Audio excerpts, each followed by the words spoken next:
Hear each other? Is that too loud for you, Frank? No, that's... Is that all right? I'm probably there. A bit too loud? Am I C1 or C2? What am I here? On that one? Just adjust the headphone. Yeah, just turn me down. That's better. Is that better for you? That's better for me as well, actually, to be honest. Too loud. Yeah, that's all right. You can hear me okay? I can hear you fine, right? Well, that's fine then, isn't it? Well, we can turn this off for 30 seconds, and Master One's on the 4, so that's a good level for you, yeah? I'll just...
Good evening and welcome to Stryda Park for National Premier League Round 21 action. It's the pointy end of the season where every game matters, and this one does very much so to the men who will wear pink and white tonight. Gungahlin United, a win for them. They will be in the top 4 at the end of the day at the expense of Tuggeranong United, who play tomorrow.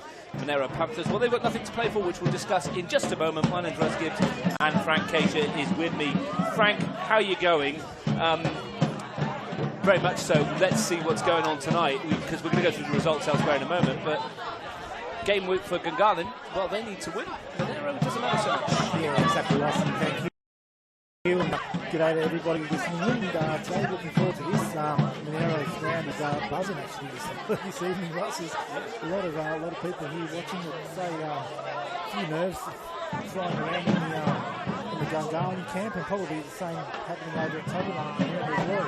Well, that's because earlier on, just to be finished over at the AIS, Tigers 3, Cleveland City 1. Tigers led through Shandon Whitehead's goal after 19 minutes. Thomas Blazewski scored with 7 minutes to go to send squeaky bum time for Tigers FC, and it meant that a lot of the boys who are now sat in the balcony next to us were very close to putting a piece of kit on for Monaro Panthers tonight, only for Nick Popovich to come off the bench and score twice in the last 4 minutes, 86 and 89. Tigers beat Queanbeyan by 3, and they go secure in second, 43 points, meaning Panthers can't catch them.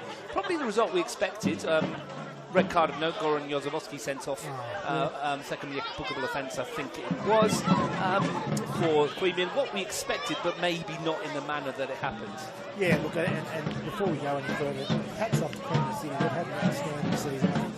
A lot of people, including myself, didn't expect to get anywhere near a top 4, let alone a final of the cup, and narrowly missing out to Canberra, Croatia, and then being knocking on the door and getting the season alive to the very last game. So, real big congratulations and credit to Goran and the boys out there at Queanbeyan. But look, I guess it was funny because driving here it was 1-1, and as soon as I arrived, someone told me multiple early told me that Queanbeyan City had gone down 3-1. So that put a different lens on this whole game now, and obviously it puts a different lens on the game tomorrow as well.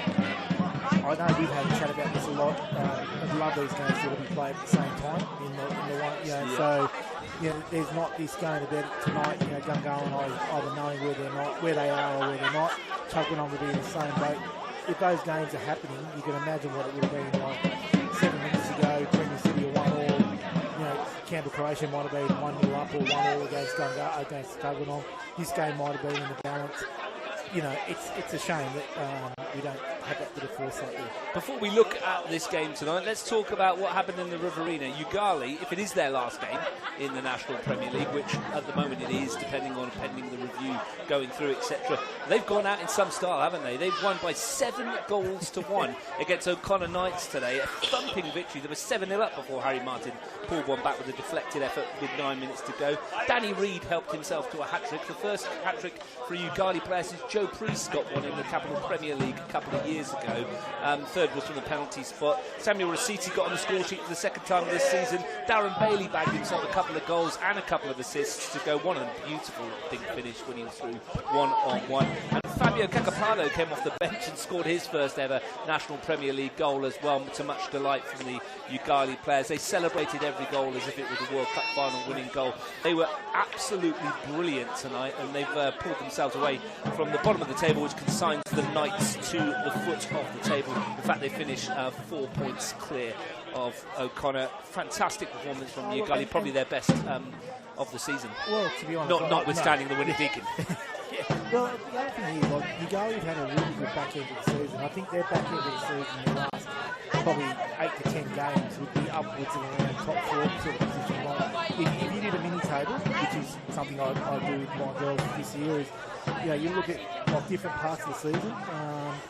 Obviously, it took them a bit of time to bed down their lineup. They lost a couple of imports early in the season. They lost a couple midway through the season, but haven't they turned it around? And they're really flying the flag out there for Griffith and regional areas. And I think the other story to come out of this is O'Connor.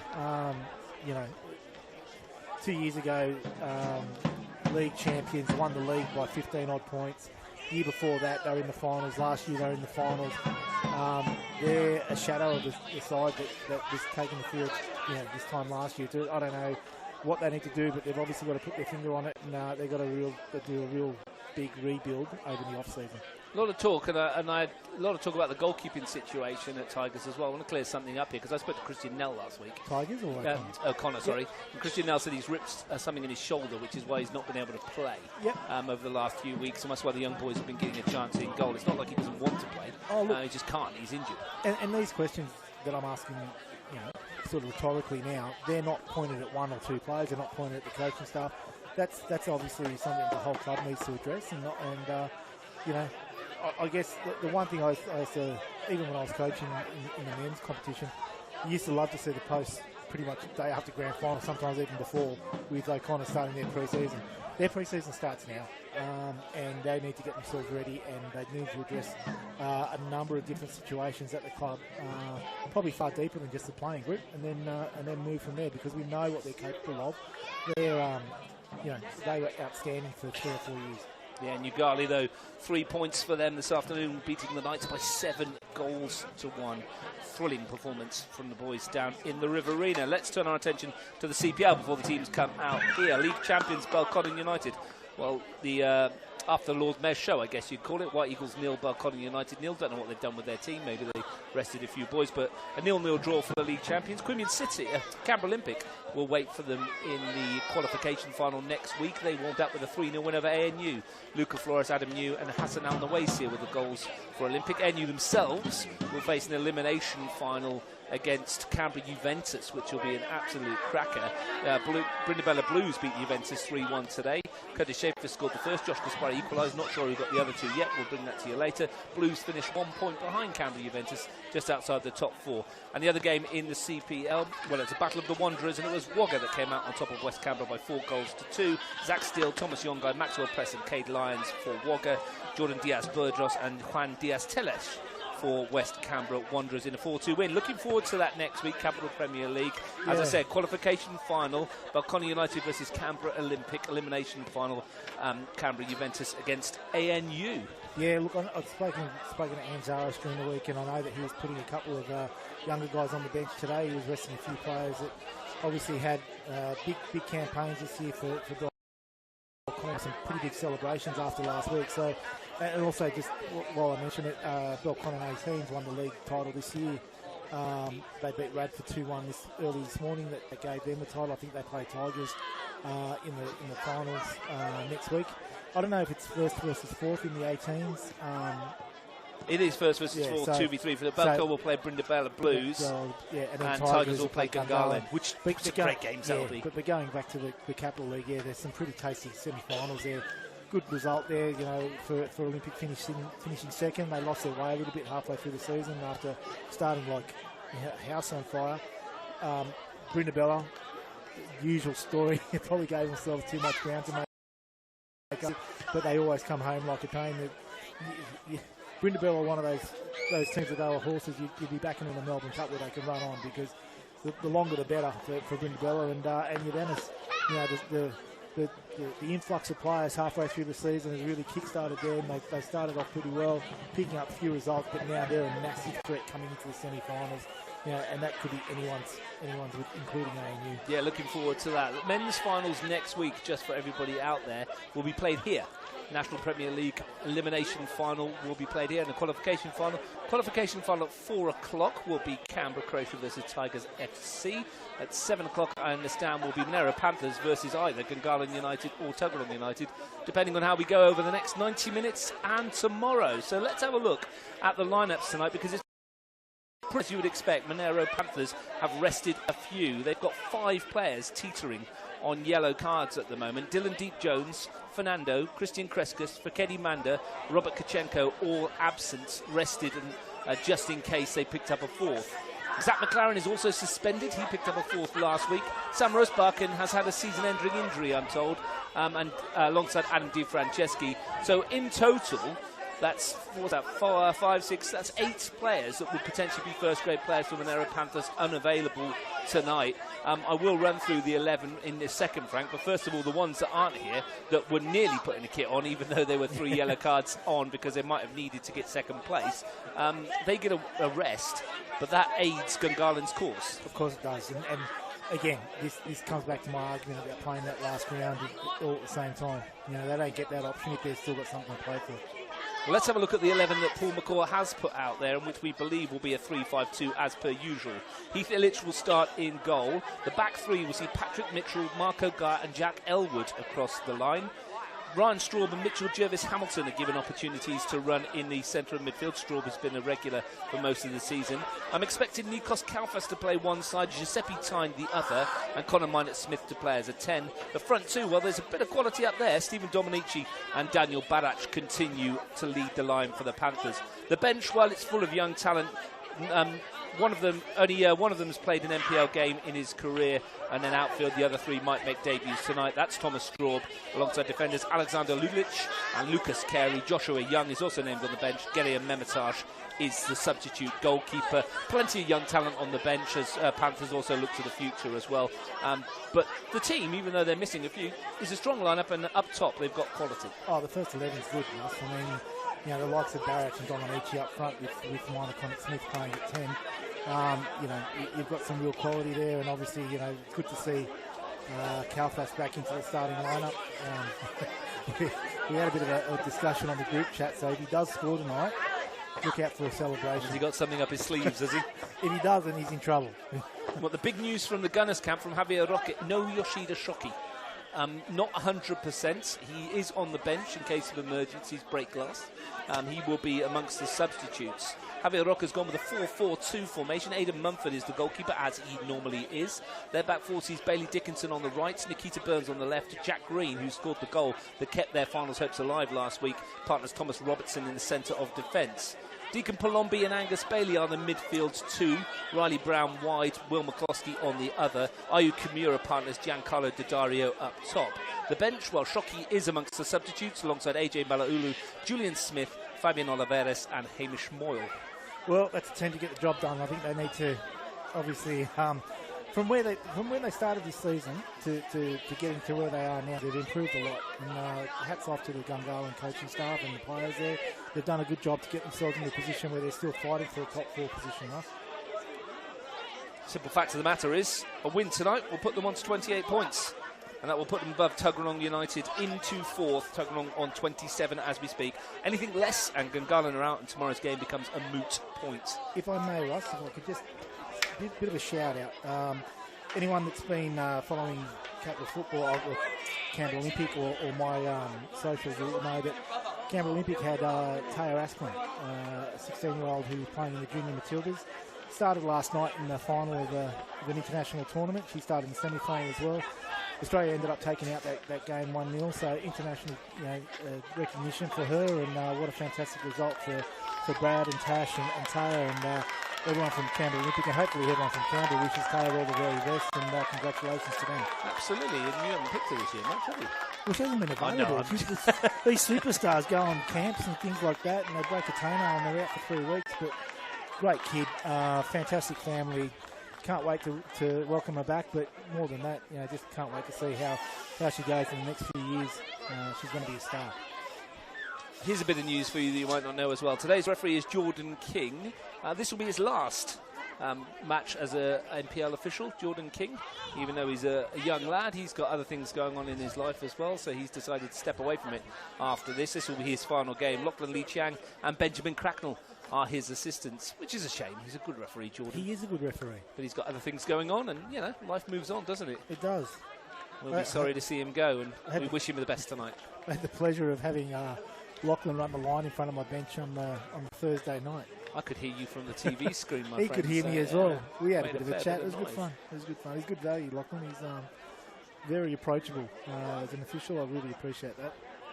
A lot of Monaro Panthers juniors here tonight. Plenty of Panthers players as well. Yeah, I don't know. Pick a mixture of Hamilton and Jack Elwood, doesn't They're not much bigger than the boys in front of them, are they, to be perfectly honest? Don't do them any favours. No, it doesn't, does it? This is when you need Deep Jones. King of the kids, Deep Jones. Now, Jack Green's out there. His goal last week, beautifully taken. In the 2-1 win over Queanbeyan's, over Gungahlin. Yeah. It was a thumping finish, and it's one that's kept his team's hopes alive, hasn't it? Now, how many times does he turn up late in the game from a set piece? When I got told that he scored the winner last last couple of minutes. I bet you thought it was a header. I thought it was a header back post. I would have put money on that for sure. Do you know what? Darren Bailey was a hair's breadth away from clearing that. Might have taken his head off if he got on the end of it. But I would have backed the Scotsman to chuck his head in the way. It was a thumping finish from Jack Green. It was kept Gungahlin on point.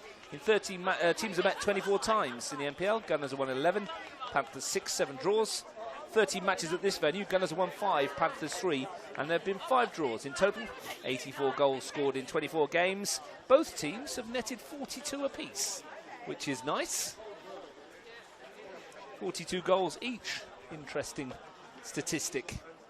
So 45 minutes ahead of us before we have a bit of a break, and we will see whether or not this makes a difference. The results earlier, having nothing to play for, Frank, it can go both ways, can't it? Because there's a lot of boys in this now Monaro Panthers lineup that perhaps are knocking on the door for Paul McCall and saying, pick me for finals next week. Yeah, and look, I mean, I'm facing the same situation tomorrow. I think we're playing Canberra Croatia. They're going to finish second. We're going to finish third. Winning or losing is not going to make a difference. I suppose our focus will be on the performance, and the other thing is getting through unscathed, injury-free. Hopefully, that's the main thing that we're all looking for, I guess, and that's probably speaking for both sides. And I guess that's what Paolo will be looking for tonight from Monaro. So he wants to have a full complement available next week, especially looking at what he's got left out tonight. Well, they're attacking the goal to our left in the first half, and there's Mitch Jervis Hamilton playing in Stephen Dominici. He ran away from Will McCloskey early on and allowed Kalfas to ping in the first cross of the afternoon, and it's come for Barach, and that's a brilliant interception from Bailey Dickinson. Otherwise, after 25 seconds, Panthers might have been ahead. Yeah, and that tells you the other advantage you have of doing something like what Paul's done tonight is that the players have got a fair bit of freedom. They've got a bit of licence now. I think this will be a really open game. I'd expect a lot of goals as well. I think all the pressure's on Gungahlin to get a result. Dominici into the middle, away by Robertson. Scooped clear by Nikita Burns. Picked up by Patrick Mitchell. Bright start this by the home sides. Tuggeranong United will be watching this and hoping that Panthers can do them a favour. There'll be some nerves around the ground, won't there? There'll be nerves elsewhere too, and that's an early ball for Kimura. McCloskey picked him out up against Elwood. Kimura's been in good form recently. He's got dancing feet and he's picking his way through. Marco Gaia to the rescue. Like I said, it's going to be pretty open, Russ. Well, looks like the way, doesn't it, early on?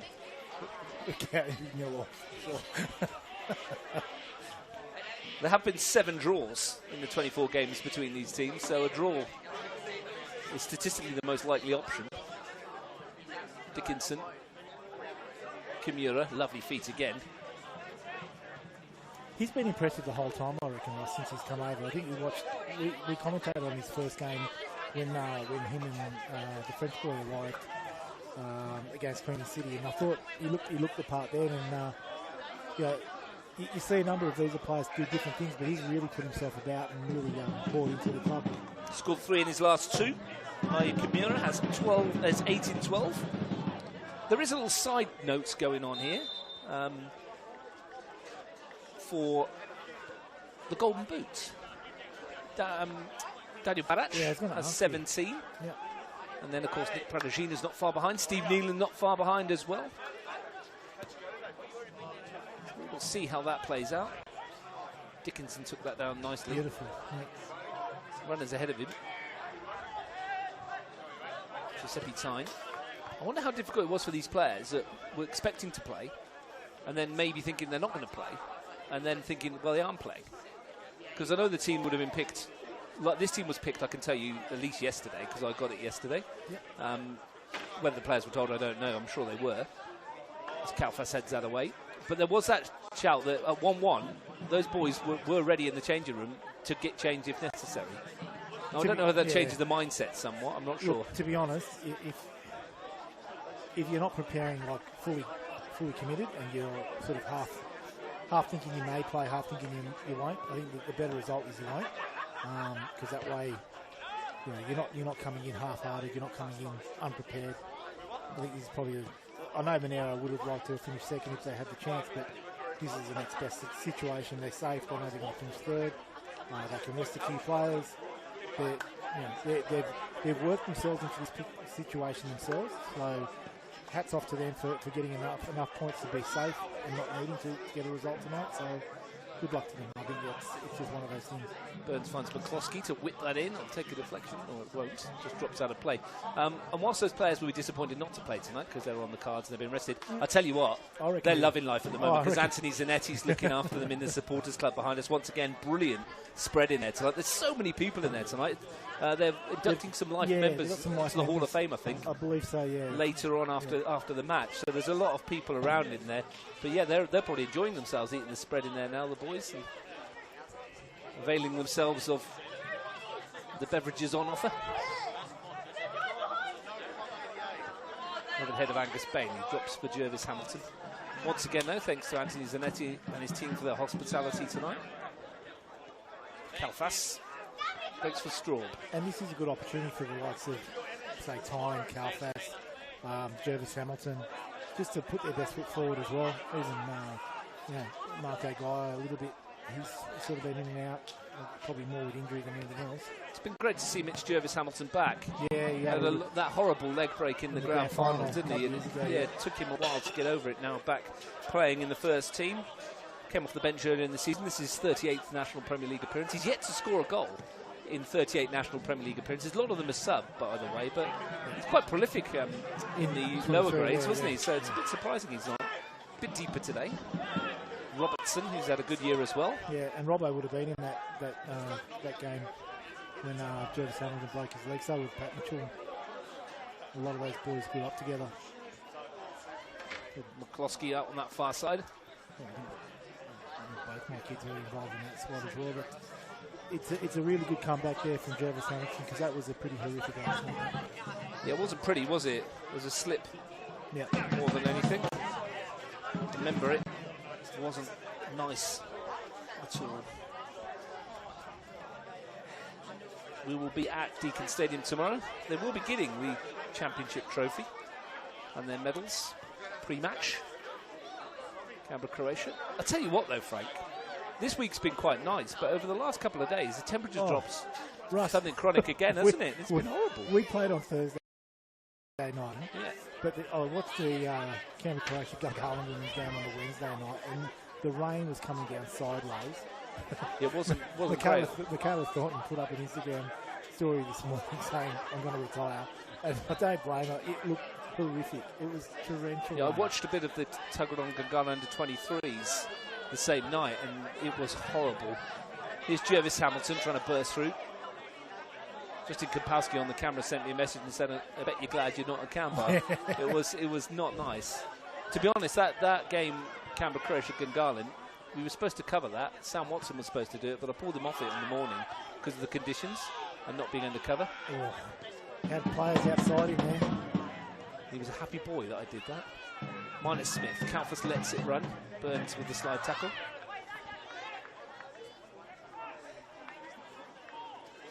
Under 23s earlier today, O'Connor Knights were crowned champions. They won by 4-0 away to Ugali to pip Tigers to the top spot. Tigers beating Queanbeyan City by 5-1. Here, Monaro Panthers were beaten 5-0 by Gungahlin United. Here's Minus Smith. Jervis Hamilton. Tyne. To spin and turn. Giuseppe Tyne got himself a cup hat-trick earlier in the year. Skips past his marker as well and fizzes one across goal. It wasn't a bad effort from Giuseppe Tyne to swing that in, and Balach and Minus Smith weren't far away. Yeah, excellent piece of work there from young Tiny. He got down the outside and whipped the ball in with his left foot. I thought there's a second ball on the pitch, Russ. I don't know if you can see it. There's a yellow line down the bottom there. That means if any goal goes in, it's disallowed, is that right? That'll go down well. I think it's going to be a beach ball, and it's playing. Straub back for Elwood. Jack Elwood called into the side for only his second start of the season, 7 sub-appearances also. Tyne. And he was one that was getting a lot of regular starts a couple of years ago, Ross. Yeah, went off to Tigers. Didn't quite settle in that environment back here, but it's had to start again.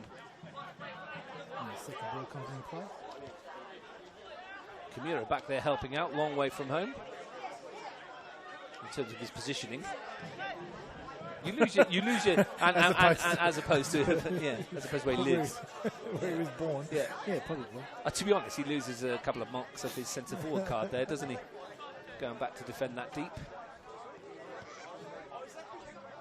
Here's Jack Elwood. Just set a fire down near the river, Russ, just through the fence. Wonder if old mate will play Paul again. I'm hearing your mic is quite low. Okay. And you're being drowned out. I don't know why. Let me just see if I can turn you up a little bit, Frank. And you carry on talking and see how you go. I will. Hopefully that's better. Ryan Straub forward. Barach. Here's time. Ball picked off by Angus Bailey. Now the break might be on. Daddario will have it back. Never looked comfortable, those two in that position. No, and they should have been a lot better than that too, because there's a real opportunity there to play the ball forward and actually get Daddario to really pin his ears back and run at Marco Gaia there. He's had a good year, Giancarlo Daddario. He certainly has. Certainly has. 16 starts, 4 goals to his name as well. Scored a couple in the cup way back when. Feels like an eternity ago now. The first time perhaps we had the Knights were in a bit of trouble when they conceded 5 second-half goals to the Gunners. Interesting ball. This Barrett won't give this up. Jack Green behind it though. Welcome return to action for Jack Green after a long absence. Just at the right time as far as Gungahlin are concerned as well. That's well done by Jervis Hamilton. Illich chosen back between the posts tonight. Helped on and Kalfas got in there, but Robertson will send it away. Jervis Hamilton.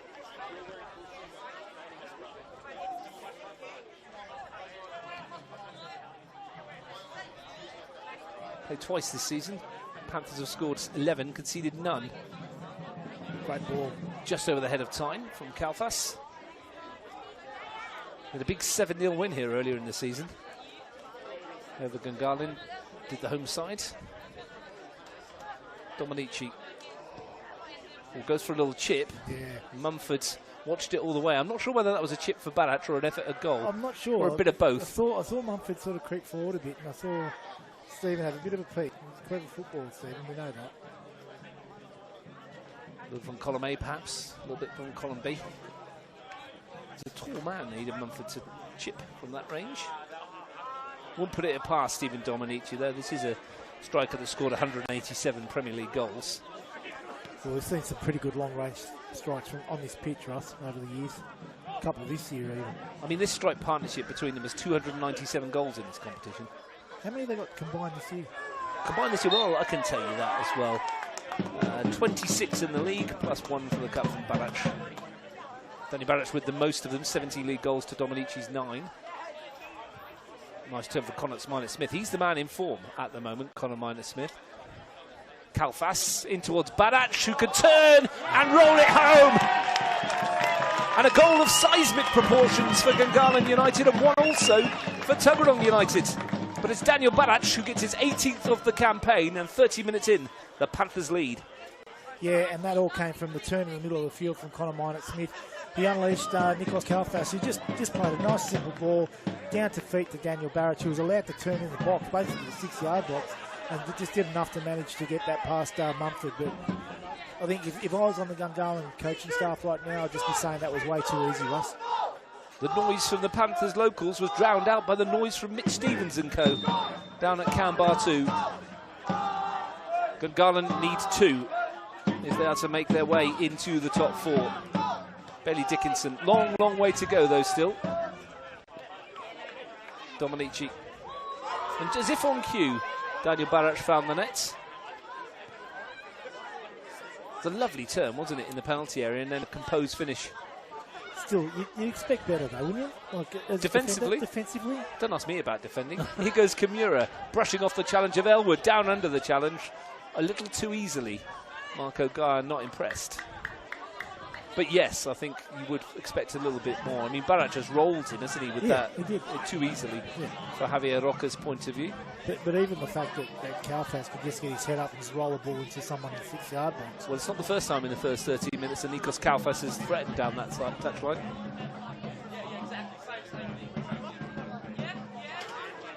He's found the assist. Daniel Barach, as he most often does, finds the back of the net. Elwood. Gaia pops one forward, and here goes Tyne, and he's quick and strong in these positions. Might back himself.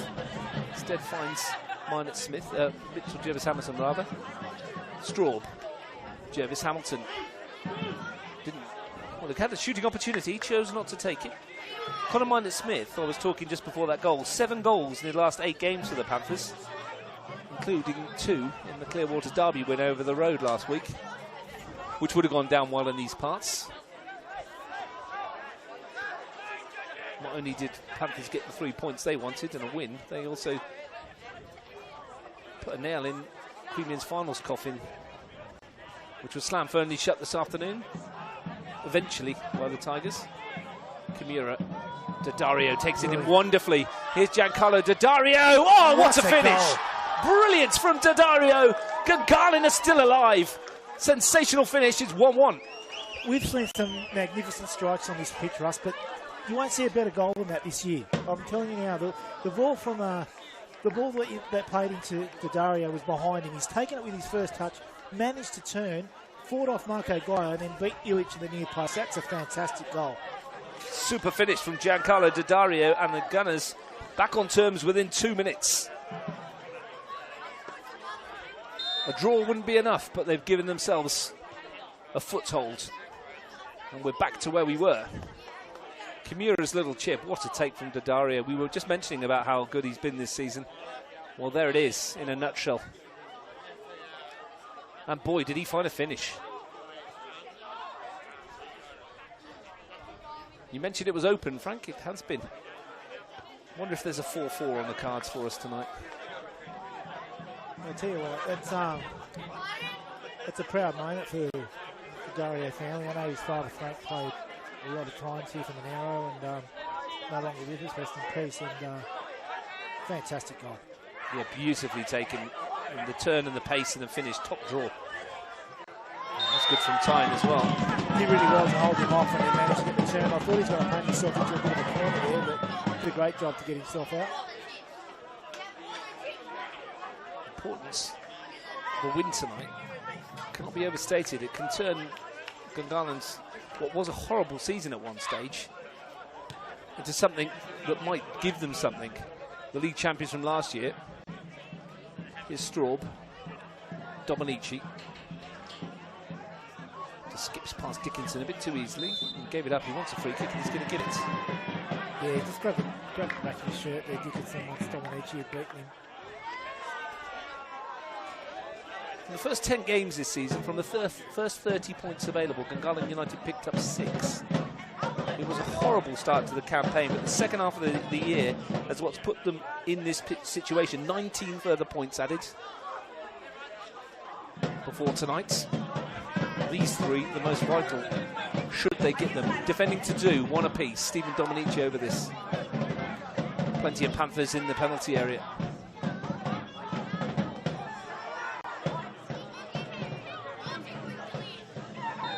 Only 2 in the wall. Dominici swings that in, but Jordan King sees something untoward in the penalty area.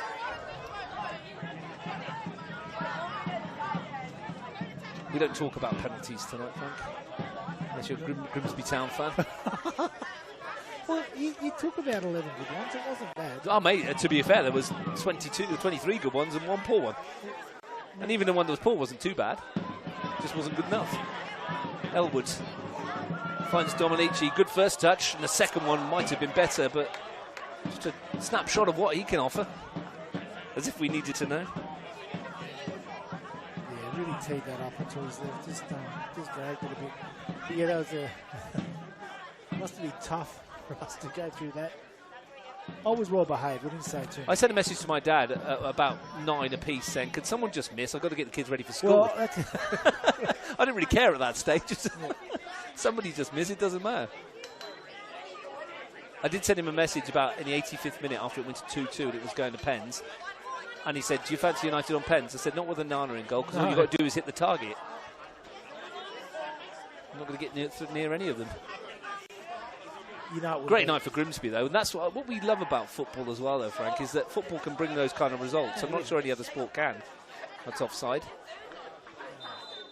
Yeah, no other sport can do that. A team from the fourth tier. Could have only been better if Monaro missed his penalty. That would have been a bit. Maybe he took his quite well. Maybe they should be putting him up front. I would have been on the group chat pretty quickly on that one, Russ. Hopefully this new Belgian fellow that's agreed personal terms is better. Again, they said, is he any better? Well, he can't be any worse, can he? Starting to sound like they're Goldbridge boy. He's a Nottingham Forest fan. Yeah, I'll tell you. The Darius flick through.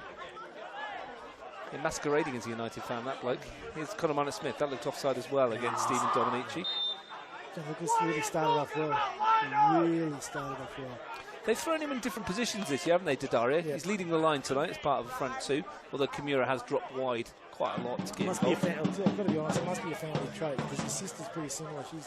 She's running around in our reserve grade and played a few games in first grade this year. And left back, right back, left wing, right wing. This is pretty rapid. Anywhere where you want to pick it. Didn't you give a debut to someone in the week as well? Oh, we did. With a very famous surname? Yeah, Alira Barsley, Scott Barsley's daughter. Another one who was on the fringes of the junior Matildas. She made a debut against Madeira on Thursday night. Probably a bit overdue, but she did some damage to her knee about halfway through the season when we were planning on giving her a debut. But so she's come back after about 6 or so weeks out. I watched it and I thought she was very composed as well. Moved the ball well. Other end of the pitch to where her dad used to play his trade. Yeah. He scored some goals in his time. Yeah. Scott Barsley. Jack Green back. And Mumford comes to meet it. That one's out down towards the fire pits. So midway through the first half, 1-1. It's a nice turn from Minor-Smith. Couldn't quite get the return ball. Well back by Deacon Palombi. Shoveled forward by McCloskey, met by Guy.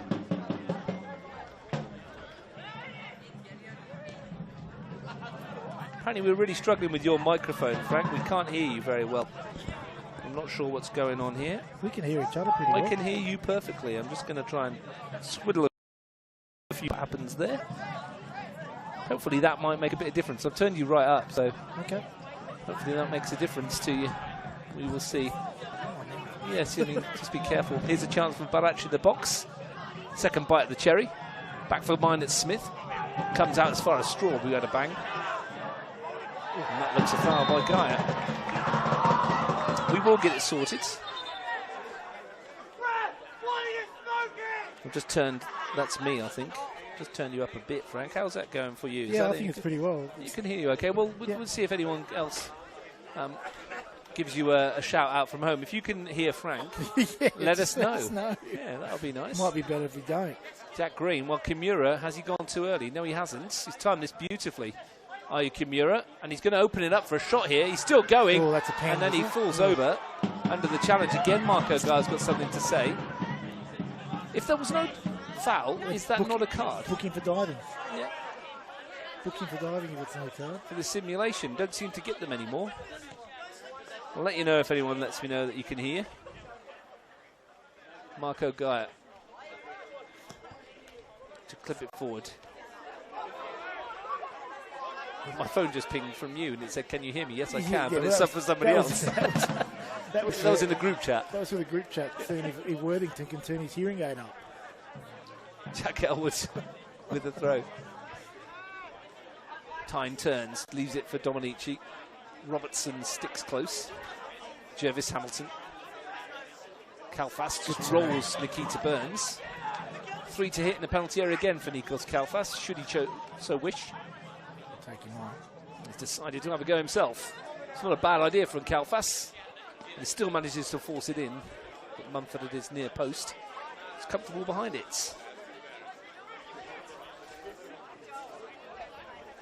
We can hear Frank perfectly fine, says Daniel Oyston of Tuggeranong United. Oh, so there you go. There you go.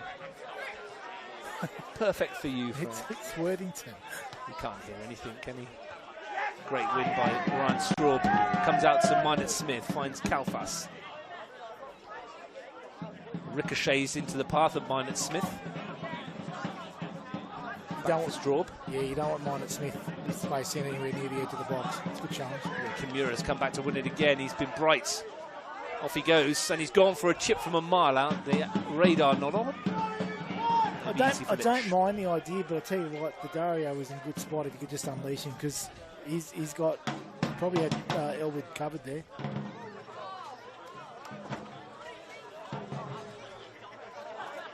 Here's Mitchell. Minot Smith. Mitchell again. Maybe one or two nervy players around the joints, weren't they? Gungahlin fans from all age groups. Tuggeranong United fans from all age groups as well. Probably tuning in if you are related with one of those clubs. Let us know how you're feeling. Here goes Straub to send it in. That's an important clearance. But regardless of what happens tonight, it's still in Tuggeranong's hands. It is. They need something for tomorrow. If Tuggeranong can get a win tomorrow, then this result's irrelevant. Well, depending on the result. And numbers here. 4v2. The twitching it in. Mitchell's header. Found one of the two. Nearly found Angus Bailey. What I was going to say, Frank, is that Gungahlin win tonight. They'd have to win by 6 clear goals to make Tuggeranong need a win tomorrow. A draw would do Tuggeranong United should Gungahlin not win by 6 clear goals tonight, which doesn't look likely. Kalfas, although there was a result in Queensland football last week, which I'll talk to you about in a minute. Was it Queensland or? I think it was Far North Queensland or something like that. Yeah. It finished 16-0. Yeah, and again, that was, I noticed they needed a 14-0 win, and they scored 6 goals in stoppage time. Yeah, I saw Ian Shaw, his Canberra football royalty, posted that because I think it was his old club that missed out. It looked a bit dodgy. The 2 games between them in the season were a 3-1 and a 2-2. So they improved 14 goals overnight. 100% they did. And that last. I want to get that coach's training session. Yeah, what was happening in the last 10 minutes? Yeah, doesn't look right. It doesn't, does it? But I'm sure they'll look into it. Yeah, and again, it comes down to playing games at the same time. You know, in major competitions, major tournaments all around the world, that's what they do. There's a reason for it. Minot Smith. Barach has taken up a position out wide. Dominici's coming in on the far post. Didn't want to head it. We could do a Super Saturday, Ross. We could do a Super How Saturday. Good would it be? That would have been great, wouldn't it? Elwoods wins it back. Had a Super Saturday in the CPL today, but it didn't matter, did it? Because all the positions were pretty much done. And when Jack Green's trodden on it, it's unlike him. It's found Riley Brown, who's done well, and a bit fortunately to get past Kalfas. Aidan Mumford finds Robertson. Panthers will get 2 clean sheets in the last 2 matches in the NPL. Not tonight. Led for 2 minutes. Jervis Hamilton back for Gaia. Dominici helps it on. Time will pin his ears back and go. And Dickinson will do well to keep with him. Giuseppe Tyne to send it across. It's come for Barach. He'll tee up Dominici. It was blocked by Riley Brown. Here goes Kalfas. Taking on Burns. Barach. Is it fair to say that the 2 fullbacks are struggling against Kalfas and Tyne at the moment? Yep, absolutely fair to say. Torrid evening so far for Burns and Dickinson, but their team are on terms. Having said that, Kimura and the Dario are actually asking a lot of questions at the Monaro back line as well. They are indeed. Pretty well, we're all square. Jervis Hamilton. Elwood loves to get forward. The back 3, he'll need to be a bit careful. Be very, very careful. Minot Smith wants to have a go. Oh, he's fizzed that one in. That's a decent save. It's come out for Tyne! And it's scraped the outside of the post. Fierce hit from Minot Smith. Decent save from Mumford. Giuseppe Tyne unable to steer home the rebounds. And that's what I go back to when I said you don't want to be giving Minot Smith any room in and around the box. He's got a vicious strike on him, and he can tend to drift in and out of games at times, but when he's in those sort of areas, he becomes absolutely dangerous.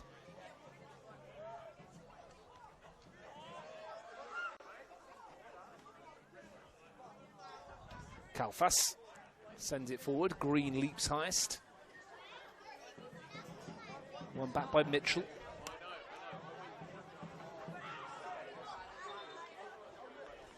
Panthers next week, Frank. If one of the players comes in tonight and does superbly well, does that make it a problem for Paul McCall next week, or does he go back to the tried and trusted? It's a tough one. It is a tough one, but it's a headache you'd much rather have. You'd much rather have 13 or 14 players that are in great form than having sort of 9 or 10 and sort of seeing if you can fill some gaps after that. So, look, I guess for Paolo, he'll probably already have had a side in mind. Whether they finish second or third, probably from midway through this week, I reckon. And that's what he's obviously put out. So if he knows he's going to finish third, he's going with this plan A. If he was still had a game to play for something, it might have been plan B.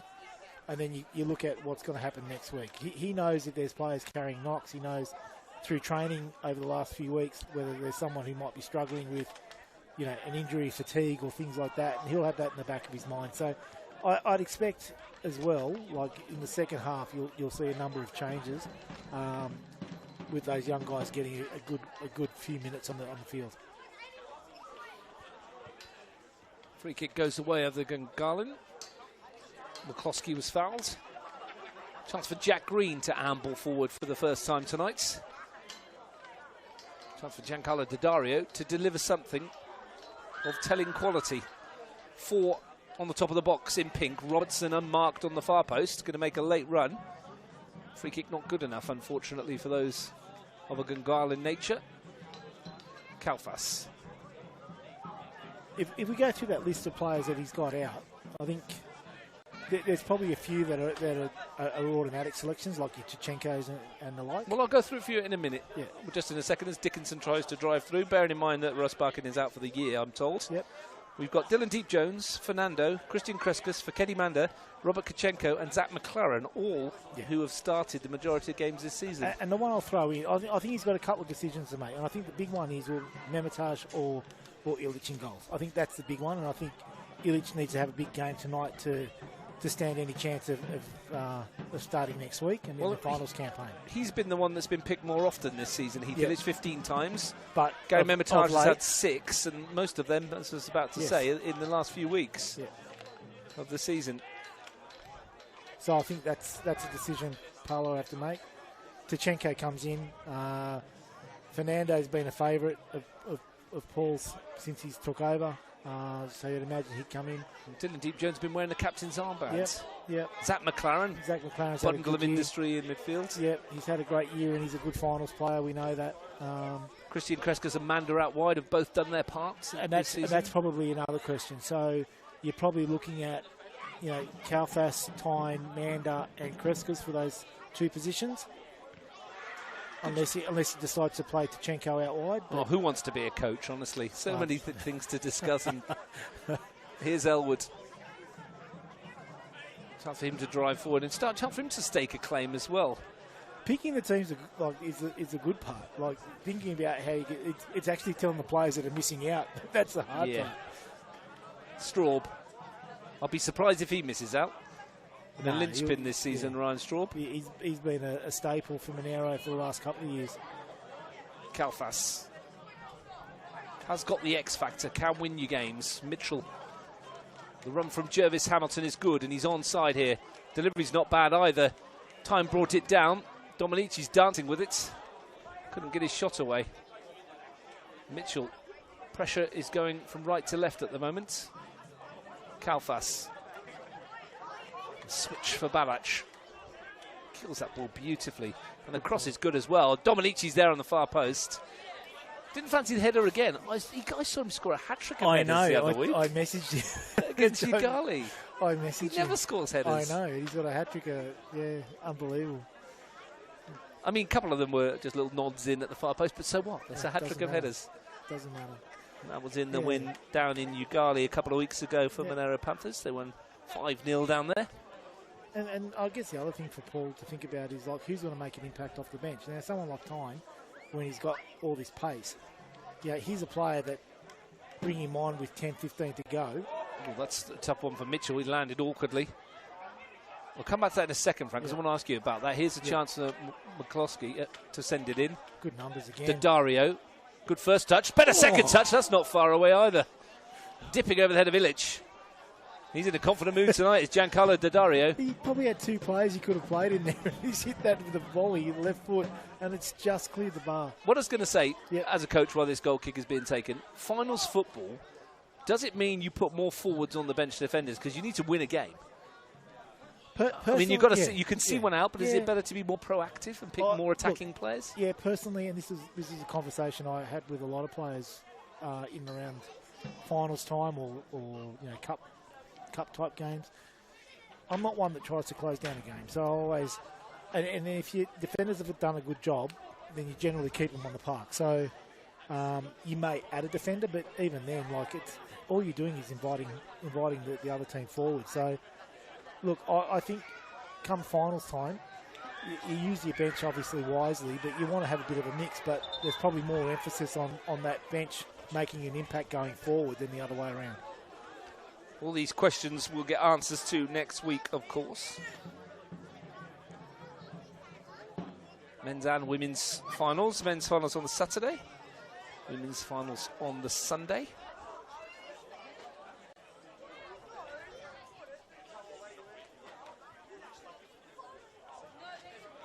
Mitchell back for Gaia. 10 minutes to the interval. 1-1. Not good enough for Gungahlin at the moment. I wonder how injured Yoshida Shoki is. How much has he got in his legs? He's been in sensational form this season. He's been brilliant. 10 goals to his name in 18 appearances. Well done by Mumford.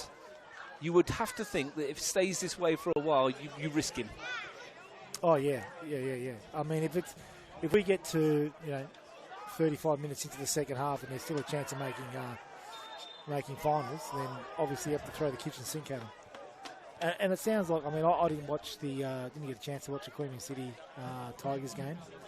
But, at 1-1, they probably would have thrown the kitchen sink at Tigers, see if they can get 2-1. They got caught a couple of times on the break. A couple of sucker punches, I guess. So two really well taken goals. The third goal, beautiful exchange of passes between Nick Popovic and Noah Steinecker twice. Yeah, Noah Steinecker might have finished it himself, but decided to put it on a plate for Nick Popovic, who still ended up on the floor.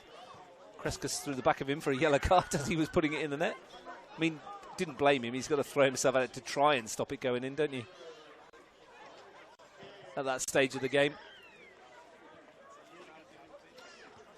If you missed it earlier, Tigers 3, Queemian 1. And down in the Riverina, Gungahlin 7, O'Connor Knights 1. Hat-trick for Danny Reid.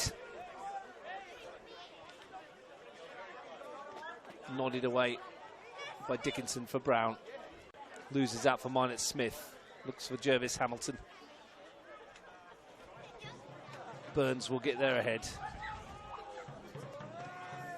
Thumped away by Mumford. Helped on by Daddario. McCloskey. Two ahead of him. One of them's Kimura. That's where it's gone. It's going to find Ayo Kimura. And he'll have a go as well. And much like the effort from Daddario, just too high. Yeah, the only difference is between that and Daddario's was he should have tested the keeper there. He really should have. He got himself room. It was a good break, and Gungahlin have actually done that pretty well tonight. There's been a couple of opportunities here where they've got more attackers running at the Monaro defence than they've got back. So they've had a 3-on-2 and a 4-on-2 there. They've got to get a strike on goal there. Elwood bursting forward. Dominici finds Barach. Back for Elwood. Dominici has to go through the gap. It's Stephen Dominici. He's got through the gap and he's found the net in some style. Stephen Dominici restores the Panthers' lead with a solo effort of some quality. It's 2-1. There was some individual brilliance before, but then that underlines it. Stephen got the ball edge of the box, tucked inside, beat Robinson, and then just dinked it over the top of Mumford. What a great goal there from Stephen Dominici. Underlines his class and his ability in this game. And 7 minutes before the interval, Gungahllin's task is as it was. They need a couple to keep their season alive, and they've shown enough. And that was an absolutely sliding door moment. You know, opportunity down the other end. Didn't work the keeper. Pretty much direct from that goal kick. Monaro broken, got numbers forward. Barrett and Tyne have basically swapped positions. Barrett's got the ball into Stephen, and he did the rest. And both the front two have scored tonight. 28 between them this season in the league. Brought in, I'm guessing, a fair amount of cash to get them both here, but worth every penny on the score sheet themselves twice tonight. Now here come Gungahlin. They responded within 2 minutes last time. McCloskey couldn't feed it forward. Mitchell's won it back. Jervis Hamilton bundled over by Dickinson. But just that kind of piece of individual brilliance that he's capable of, Dominici. And he links up so well with Barach. Who lifts that one into the middle towards Minot Smith. And a shout out for Jack Elwood, who'll get the assist for that. It was an excellent run forward in the first instance. Mitchell's won that header. Well, they responded once before. Can they respond again, Gungahlin? Javier Roca and his team. 6 minutes to the interval to do it in the first half. Can't afford to concede again, you wouldn't think. Burns stabs that away from Minot Smith. Yeah, I reckon you'd be pretty disappointed with the 2 goals that you conceded here, Gungahlin. First one was pretty easy. Second one, realistically, they had Stephen covered there. They had enough numbers behind the ball to make sure that he wasn't going to get an opportunity, but just too good. 2 minutes of individual brilliance, but also 2 minutes that were utterly defendable. Yes. From a Gungahlin point of view. Mitchell in, if that's not an oxymoron. Yep. Here's Tyne. Back for Straub. Jervis Hamilton, good shape on that cross. Green's won it. It's going to drop on the edge of the area for Minot Smith. Beautiful fake for the first time, and that's sensational! What a goal from Connor Minot Smith! Sold the defender down the river and bent one into the top corner, and O'Connor Knights are 3-1 up and coasting now. Yeah, Monaro, we should say, Russ. Well, Monaro Panthers. Why was I saying Knights? Connor Knights. Oh, because it's Connor Minot Smith. But this is, yes, maybe Connor Minot Smith. But we spoke about this earlier. Any room in and around the edge of the box, Connor Minot Smith will take full advantage of it. And, you know, he brought that down brilliantly, beat one player, and then you knew what was going to happen next. I was having flashbacks to when he was doing it in the Czechs. Yep. And he was doing that on a regular basis. And he finished it superbly. And the Panthers have gunners exactly where they want them, and there's a lot to do now for Gungahlin. Just said they couldn't afford a third, and they've gone and conceded one. Barach sends it forward. And if you're looking forward to finals, this is what makes Monaro such a difficult opponent, that they've got the capability of doing this sort of stuff. The 3 goal scorers will be marked down with big red circles around their name by any opposition coach coming into finals. Barrett, Dominici, Minot Smith. Give them space anywhere in and around the box. Could be curtains. Before he hit that, Connor Minot Smith, when Jack Green headed it, I was about to say that most of the clearances have been picked up by Panthers players in that area. Yeah. And you warned them a couple of times about the finishing ability of Minot Smith, and that, again, is top class. 8 in his last 9 now for Minot Smith. Goal-scoring form for Monaro Panthers, not O'Connor. Although they would love to have him right about now.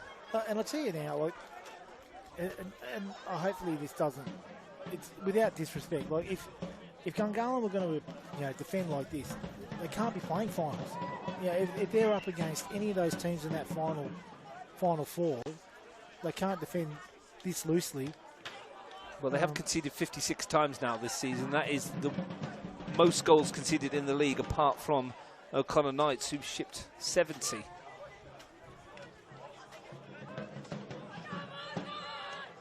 Kimura. They've had their moments, Gungahlin. Well, like we said, it was a real sliding door moment before the Dominici goal. Kimura had a real opportunity there to test Illich and probably do better because he was through. To put that over with his technique was poor. And there he is trying to get through that gap. Elwood's won that. Balac is putting Green under pressure here. Jack Green finds Bailey Dickinson. Bit of space for Daddario. Sweeps that towards McCloskey. It's a really good ball. Just a slightly overhit, wasn't it? McCloskey's kept it in play, though, and delivered a decent one into the middle. Angus Bailey was interested, but Heath Illich, excellent piece of goalkeeping. 90 seconds to the break.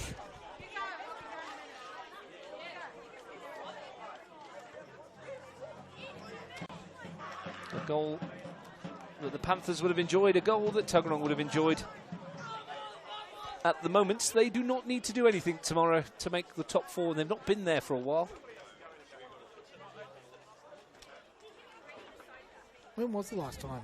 Oh, I knew you were going to ask me that. It was at they lost on penalties at Deakin Stadium to Tigers. Jacob Cole saved one in the shootout, and I can't remember the year.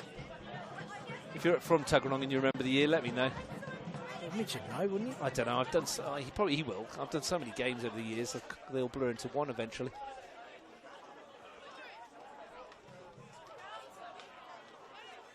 Nearly done 100 again this year, Frank.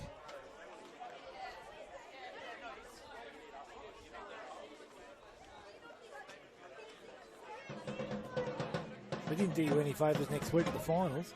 7 o'clock on Sunday night, they've got me playing. I've got a double header here on Saturday at 4 and 7, and then same on Sunday, 4 and 7 at McKellar. I'll see you there. I don't mind. I quite like the elimination final day, semi-finals days. It's the back-to-back matches. They get the chance to watch the 4 best teams in the league. 7 o'clock on a Sunday. Yeah, I know. It's going to hurt a bit. Just don't go to extra time penalties because we're at McKellar, aren't we? Oh. I think the border shuts at about 12:30. They won't let me back in. Mitchell Stroke. McCloskey sends it forward. What's the curfew on a flight path for the helicopter, Ross? That's what I mean. Yes. Might have to upgrade to a jet. Gets there quicker. Take a loan out from the Bank of Malta that you own. You've got a week, Ross. I reckon you could probably build a unit back there for you. And, Jeez. Do you know what? If you can find all this money you talk about, that you've got, I'd love to know where it is. Is it nearly 100 games? What, you're on a couple of grand a game, Yeah, plus your day job. You're doing all right. There's a player down, and games continue. I think it's McCloskey. McCloskey on the far side. No, he would be. He's off the pitch, though, I think, which is why we're continuing. And that'll do anyway, Jordan King says, for half-time. And, well, Monaro Panthers don't need to win tonight, but they are winning, Frank. And at the moment, it's box seat Tuggeranong. Yeah, and they're actually doing it in style. That last 10 minutes, they were just totally... they just kicked away from the Gungahlin side, who just didn't have enough answers defensively to stop the Monaro wave coming through. And, yeah, we've seen some outstanding individual goals tonight. Dominici's, Daddario's, and even mine at Smith. They're just quality finishes. Yeah, 3 individual pieces of brilliance have Monaro Panthers on the way to 3 points that don't need, but Gungahlin United do. Daniel Balac gave them the lead. Giancarlo Daddario equalised. Stephen Dominici made it 2-1, and then Conor Minott Smith for the Panthers, not the Knights, made it 3-1 a couple of minutes before half-time with a spectacular finish, and it's those goals which have the Panthers in a good mood. It's those goals which have Tuggeranong in a good mood. It's those goals which means Javier Roca at half-time has a major team talk to do. They need 3 unanswered in the second half, Gungahlin, or their finals hopes will be down the Riverside. Half-time here, it's Monaro Panthers 3, Gungahlin United 1.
Welcome back to Stryda Park. We're at half-time. Monaro Panthers 3, Gungahlin United. Remind you, need a win tonight, otherwise they are out of finals contention. And we can see straight away, I'm Russ Gibbs, Frank Case is with me. Straight away, Frank, Yoshida Shoki, he is on. Yep, he is. And I think Gary Mamata, he's on as well. Illich is off, so I saw them warming up. So Gary comes into goals for the second half. Good pick up for that one. I'm looking at to see who's made way for Shoki. I think it's Deacon Palombi, who was wearing number 21 in the middle of the park. He's done well this year, Deacon Palombi. Get this: 4 starts, 8 sub-appearances, 4 yellow cards, 2 red. I was talking to his dad, Claudio, before. What are you doing, Deacon? Yeah. I was talking to his dad before, and top bloke Claudio, we go back a long time when we were playing for Olympic together, Russ. That must have been a while ago. It was. So that's the one change for Gungahlin. Yoshida Shoki on for Deacon Palombi. They've got to throw the kitchen sink at it, don't they? Looking across at the Panthers, apart from the goalkeeper change, I don't think there's anyone else as yet. We might expect to see some of the youngsters get a spell at some stage. We will see how that affects the second half.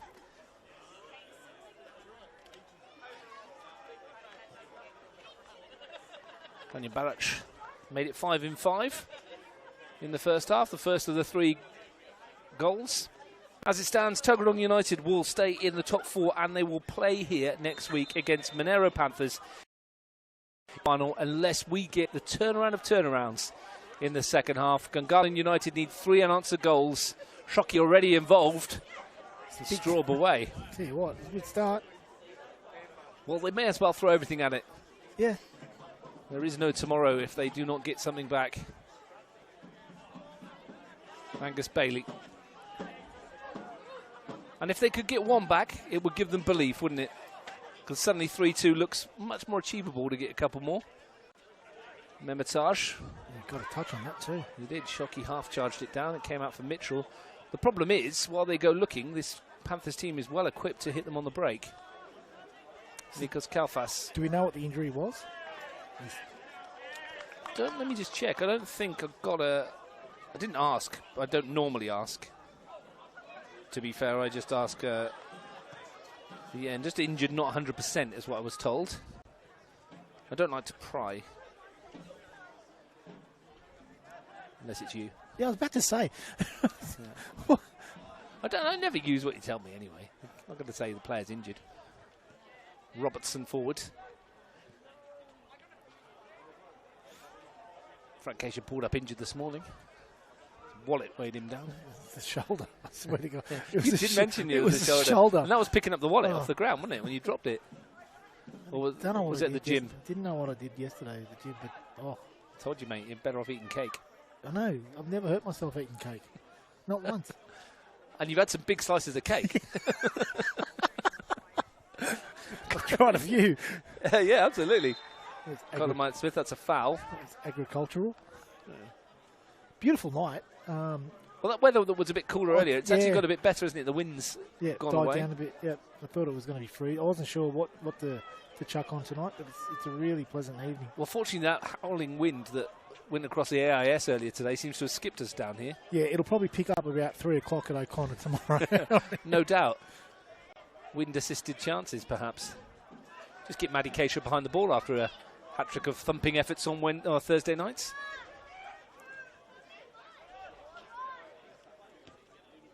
Good challenge from Kalfas. Ooh. Caught by Riley Brown. Yeah, Olivia Gurney's record of being the last Canberra Olympic player to score a hat-trick didn't last very long. True. A couple of weeks.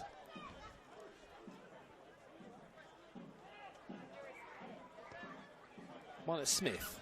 Launches one wide. Tough one for Giuseppe tying that. Good thing is, I'm just looking forward to next week. The surface has really come up again from here at Riverside, Stryda Park. It's immaculate. It's a good ball forward as well. Daddario. Shoki's touch. Good numbers. Here's Nikita Burns. Good defensive work by Mitchell. They needed to do better there. They had 2v1 out wide and edge of the box and couldn't even get a ball. Good delivery in the boxes. Where are we next week for your matches? Is it McKellar? I believe so. I just know it's 7 o'clock on Sunday night. I didn't even look at the location. You probably should have. Yeah, probably. I'll get there. Kimura offside. You saw the time and went, oh dear. Yeah, I went saw the time. No. Might be Cootamundra, mate. So, better have a look. I think it's McKellar Park.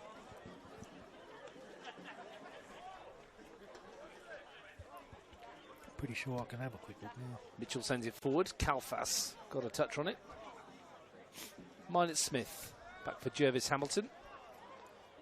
Left it for Shockey, and the ball through for Daddario. Big moment in the match, this. Giancarlo Daddario denied by Memitaj. Great save. I thought he was almost going to round him. That was the moment. Yeah, he had enough opportunity there to go around him. If they were to get back into it, that might have been key. Yeah, so next Saturday, the men's senior finals are at Stryda Park. Oh, do you want to send me that document? I haven't got that one. You think I would? CPL, That'd be nice. CPL semi-finals are at Gungahlin enclosed. Okay. NPL boys are at Canberra 2. National Premier League women's is at McKellar, and National Premier League girls are at O'Connor. Oh, so finals all around. Yep. And then just hit forward on that one. And then the following week, CPL and NPL men's are on Saturday at Deakin. NPL boys, NPL girls are at South Jerrabomberra, and NPL women's are at Stryda Park on So Sunday. we'll be back here on the Sunday. On the Sunday. Good run this by Bailey. Shockey lifts it over the top. Kimura's away here as well, and he's got in behind, and that's a penalty. Mitchell Jervis, Pat Mitchell brings him down, and we'll see yellow for this. This is where you've got to be a bit careful just giving away those sort of fouls. He doesn't want to see red, obviously. Well, that's one of those ones where if it was outside the box, he's seeing red. Well, what a moment in the match this is. 6 minutes into the second half. Ayu Kimura. Gary Memitaj has stolen the ball off him. A bit of mind games. Well, Gungalin's road to the finals might begin here. They need this to go in. Quite simply, this must go in. And they've started this second half very, very well. They've had a few opportunities, Ross. Ayu Kimura from the spot for Gungahlin United. Memitaj to stand tall, or Kimura to keep finals hopes alive. Here comes Kimura, and he's hit the post and missed it. Shockey back in. And with that strike of the ball, is that the end of any hopes of Gungahlin making the top four? Memitaj was nowhere near it, but Kimura's radar hits the post.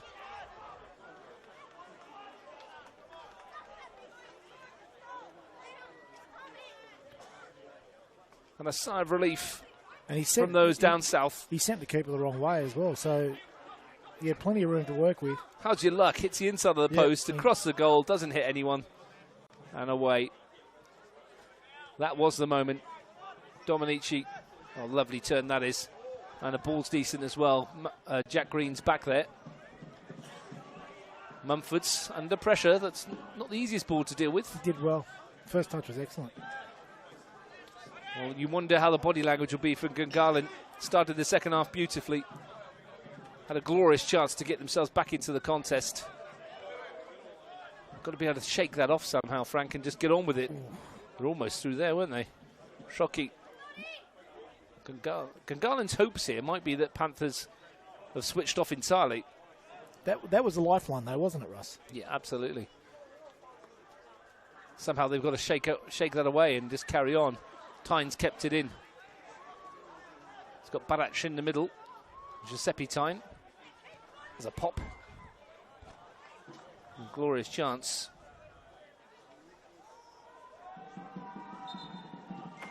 And here comes some changes.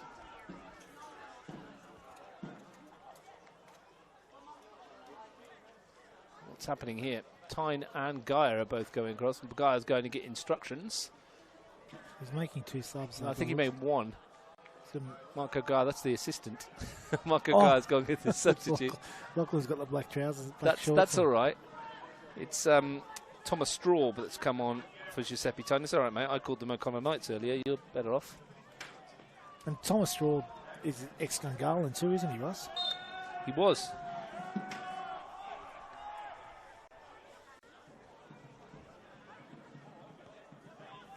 It's a decent ball. Yeah, lovely ball over the top for Shockey. He's made a difference since coming on.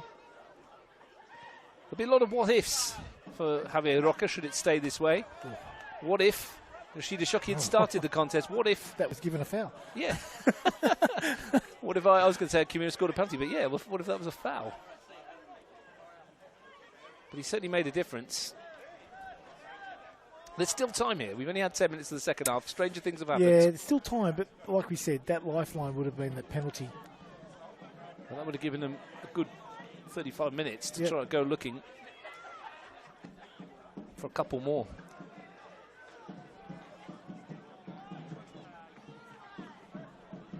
Barach. There may be chances to come as well, though, Frank, because at some stage you might see some of these other youngsters making an appearance. This is Thomas Straub's first appearance of the season. He's 12th in the Premier League. Carfax has read that. He just stood there and waited for Nikita Burns to give it to him, and now he's found Dominici in space. Dominici, will this seal it? Just wide. He's disappointed himself, Stephen Dominici, that he's not worked Aidan Mumford, or at least hit the target.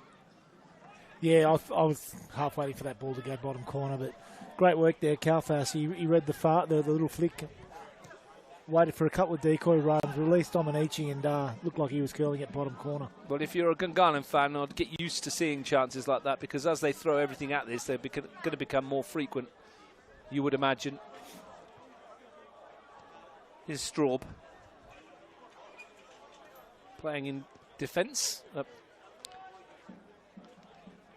which has put Marco Gaia a bit further forward, hasn't it? Or has it? Bailey picked off by Gaia, who just advances further forward. Was caught, but advantage is played. Switch towards Dominici. That header from Green was inviting. It was, but that was so well read from Stephen Dominici. He knew he wasn't going to beat Jack Green in the air, so he just went to the next option, which is the goalkeeper. Just gamble. There's a lesson for any young players, especially you forwards, learning your craft in the game. It's Mumford did brilliantly. He did really well, but the reading of the header from Jack Green back to Mumford from Dominici was excellent. But you've just got to gamble sometimes. You never know what will happen. Here's Kimura. He wants to have a go. He will feel within his heart that he owes his team at the moment. Now everyone misses a penalty occasionally. Grimsby don't. They're pretty good at them. Just note that you're the one bringing this up, not me. No, that's fair enough. You know, I don't mind. Look, I love a cup upset. Even if it is at the hands of United. Is Premier League on tonight? I haven't seen any fixtures. I think there should be. Arsenal Liverpool 1 o'clock for 1:30 on Monday. That'll be a tasty encounter. Will be good. With the teams that are going to finish second and third in the league table. 2. Well, United, obviously. It's going to be a resurgent second half of the campaign. We've only played 2 games, mate. Come on. Okay. Yeah, Chelsea's on tonight, 9:30. That's the early game. That'll be good. London. They're playing Fulham. Fulham. And Manchester United are playing Burnley at midnight, Ross. Tonight? Oh, there you go. That's not a bad time for me to send myself to sleep. Ball into the middle towards Kimura. Finish all popped away by Gaia. All your match reports and do all your stats and watch Anana going goals again. Watch Burnley win at Old Trafford. And Amarin gets sacked. Do you reckon he'll keep his job? Yeah.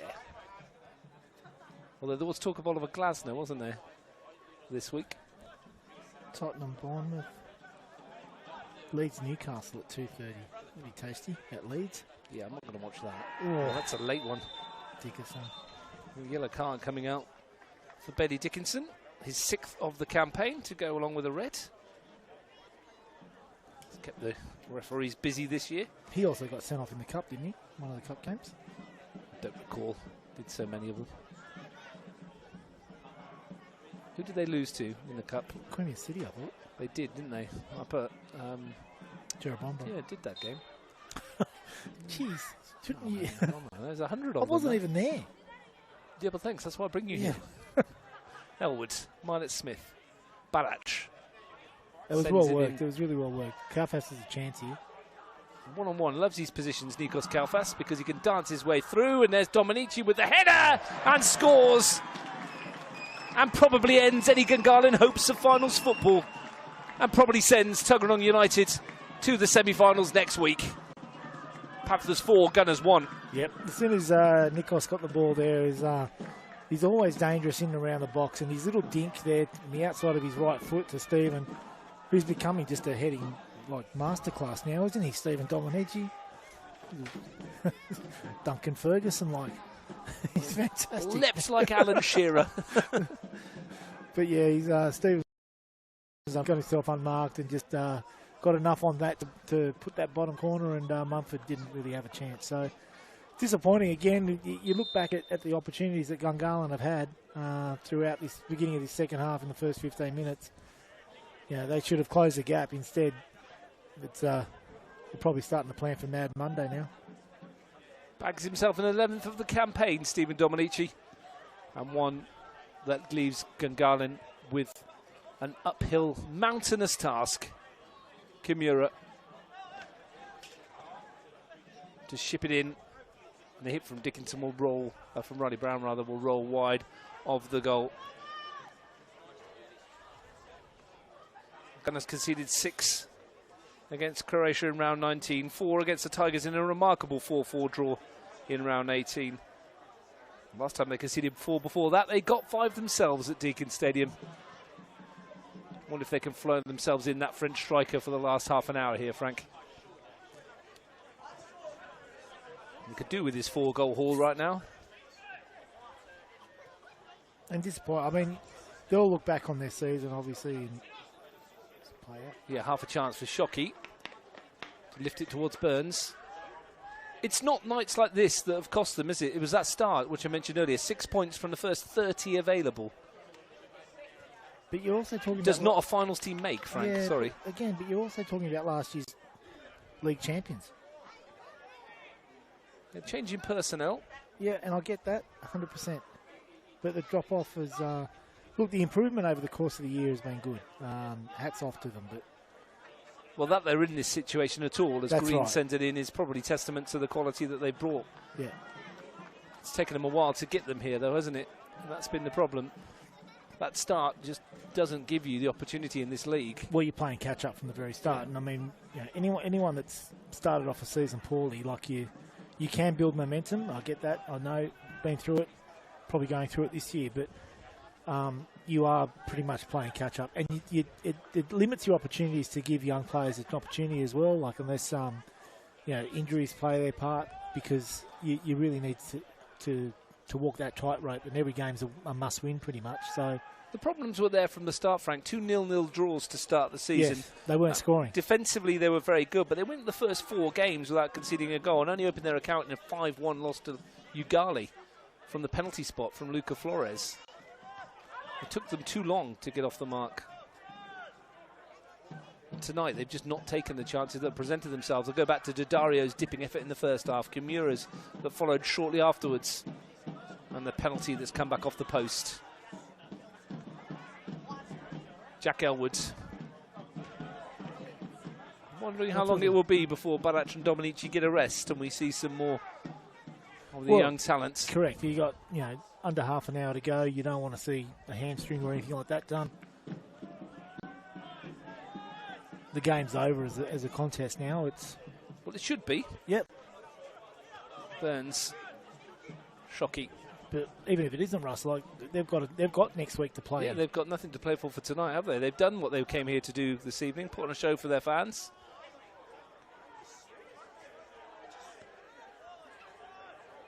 Marlon Smith.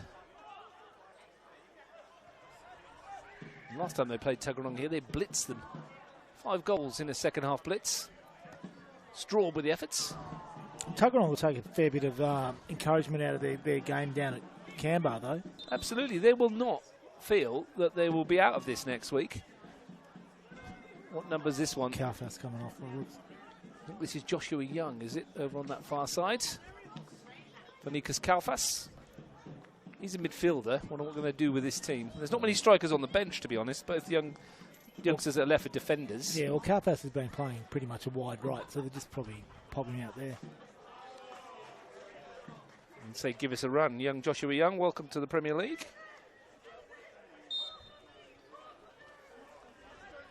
Interesting that Kalfas is the first to be withdrawn of the front three, with Barach and Dominici still out there. Marnett Smith there too. Nikos Kalfas, the one with the less minutes in his legs. Yep. Straub. Thomas, I have to say now, because there's two of them out there, isn't there? Barach. And that'll be a special moment for the Straubs and the family. There'll be... Well, here's Ryan. Probably the first occasion that they played first grade together, the same team. Dominici in taunting mood at the moment. Barach to Marnett Smith. Back to Barach again. There was two unmarked in the box if he could have got that over. Dominici taking up a glorious position at the top of the 6-yard box. Service not forthcoming.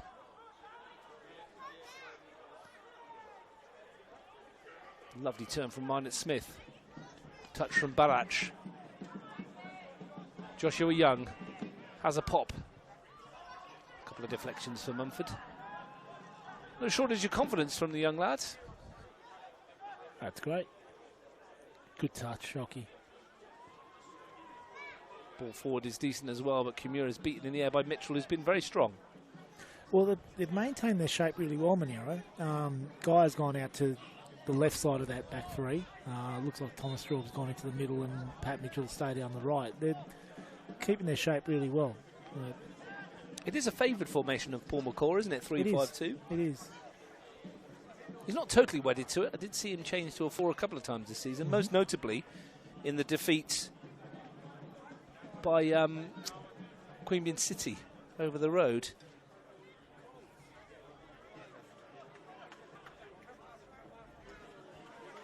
Got some very interesting news I'm allowed to break as well, which I've just been given the deal of, and I will tell you about that in just a moment for everybody at home. It's a very interesting one as well. Next time the ball goes dead, and we will discuss this because this has got wider reaching ramifications in terms of football.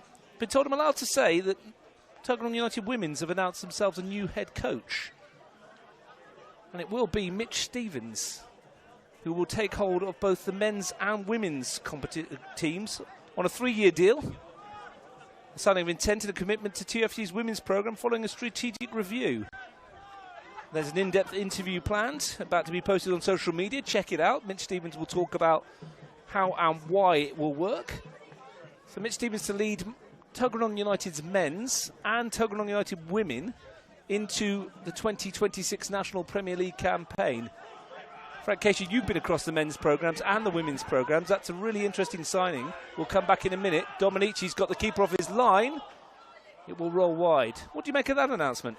Well, it's a massive job. Obviously, they've gone through the review. I know Stan Mitchell involved a number of people in that review, and it's a big call there from Mitch. And look, if he's prepared to do it, and they've gone through that review, and he's obviously very well qualified and knows his stuff. So all credit to him and good luck to him. It's a big job. It is a big job. It's a really interesting signing.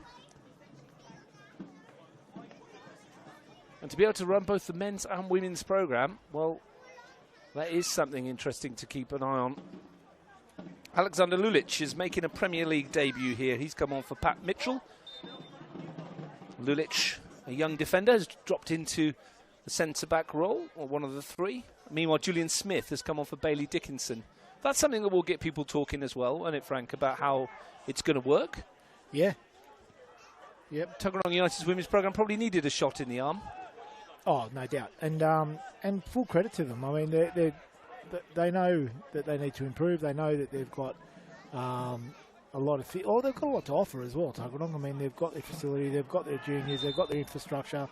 They've got pretty good history there as well, you know. And a 3-year deal as well. Gives time for you to build that program, which is interesting. So we will keep an eye on that with interest to see what happens down there at Canberra too. I'm sure Mitch Stevens will get lots of questions about that tomorrow, prior to Tuggeranong United's match with Croatia. The funny thing is, like, people can ask him as many questions as they like. He's probably asked them 5 times over in his own head before he's come to this decision. Touch from Dominici. I've been sitting on that one for a while. He did ring me last week to have a chat about it. Asked me what I thought of his decision. I won't tell you what I said straight away. Yeah, Robertson. Nice of you to put me on the spot and ask me on air. Yeah, absolutely. But like I say, I was very interested in... you've been across both dressing rooms, and it's a different scenario, isn't it? Massively different, yep. So we'll look forward to seeing how that plays out. Tuggeranong's men's team have a finals football to look forward to, unless there's a 20 minutes of utter madcap mayhem here. And it doesn't look like there will be. Dominici almost got on the end of Barach's ball. Gungahlin now need to go and throw everything at it. If this ends up 5-6-1, it doesn't really matter right now. As we mentioned before, credit to Javier Roca and his team that they put themselves in a position where this is even a possibility. But you just wonder, when that penalty from Kimura came back off the post, how much it sucked the life out of them as a collective. Yeah, and Javier, obviously he's got his reasons behind what he did, as far as like who he started and who he didn't. But Shockey made a real difference, especially in that first 20-odd minutes of this half. You just wonder if he started the first half, tried to build a lead, and then if he was spent, he was spent. And if he used up all his petrol tickets, then next week wasn't a difference anyway. So there's always two sides to a story, isn't there? 100%. Let's see what these changes are going to be. Nikita Burns, his time is done. As is Ayo Kimura, which if we don't see him again in the Premier League and the NPL, we thank him very much, because he has been a joy to watch. Yep. And we hope he can come back next year. Be good to see if he could.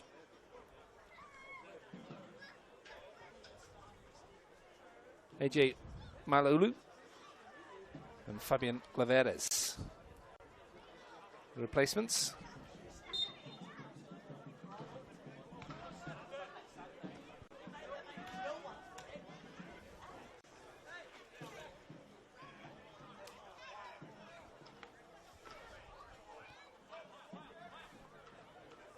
Lulich's throw.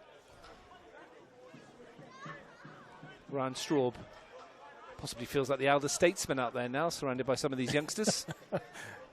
Thomas Straub back to Gary Memitage. Just remember back at the start of the second half, Frank, the penalty just before the penalty as well. Giancarlo Daddario was in on goal. Good save from Memitage. The moments have been there for Gungahlin, they've just not been able to take them, and that's probably been the story of their season. McCloskey pulled forward.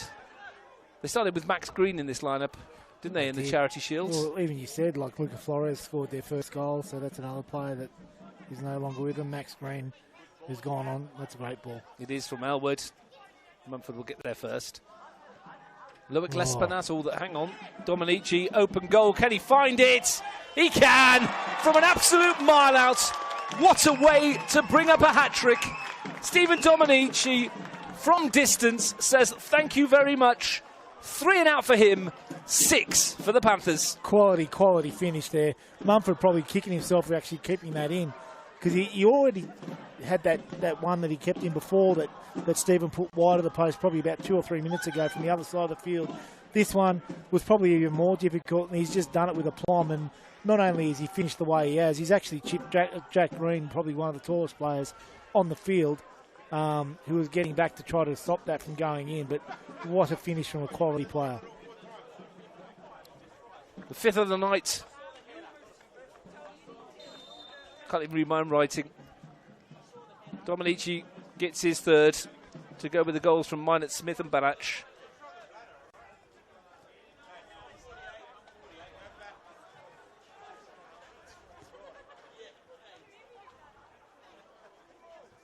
Here's Jack Green. Super finish, wasn't it? From distance, from Stephen Dominici.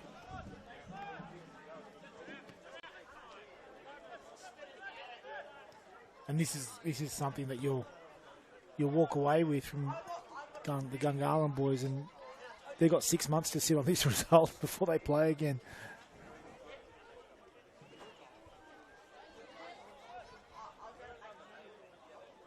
Dominici was caught there, and this is the kind of thing that Paul McCall won't want. I think I went early on the call there to say it was 6. It is only 5. That's a 5.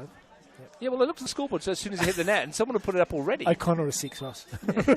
Someone had done it already. They were sharp on the scoreboard. As it left his boot. Robbie Googs is sitting behind Dominici before he's seen it on the way in. He's added it on the scoreboard. It was some finish. We've seen some from distance, usually from the boot of Rocco Strucker. That was a fair way out as well. And like you said, Aidan Mumford probably kicking himself for not sending it into the river. Well, we could safely say that Tuggeranong will be playing in the finals. Congratulations to Mitch Stevens and his group. He came into the weekend with Queanbeyan City, Gungahlin and Tuggeranong all vying for a place in the 4. We'll head into tomorrow's game, which will be a dead rubber. 3 o'clock kickoff. Canberra Croatia will be crowned champions tomorrow. They will get their trophy and their medals. Josh Young upended by Jack Green. Like a strong challenge more than anything. Yeah, that's what I thought. A good big un on a good little un. Patrick Mitchell having a rest. Yeah, coming out to use all hot water. Ryan Straub with the free kick. Is it going to get worse for the Gunners? They shipped 7 here earlier in the season.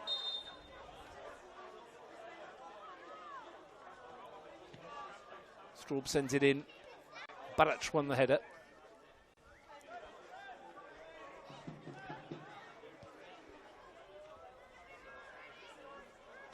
"16 goals Panthers have scored against Gunners, Frank, in 3 games. And once again, another night at Stryda Park with a bag full of goals in it. They've scored loads here this season.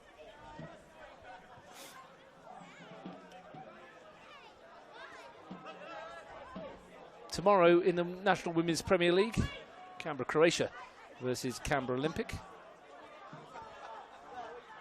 Gungahlin United play West Canberra Wanderers, and Tuggeranong United will play Majura. Top 4 spots all sorted in that competition as well. Shockey. Wide for Daddario. Skips past his man and sends it across. There's a couple of players in this Gungahlin team that don't deserve to be on the end of this scoreline. He's probably one of them, Giancarlo Daddario, although the second half has been a quieter one from his perspective.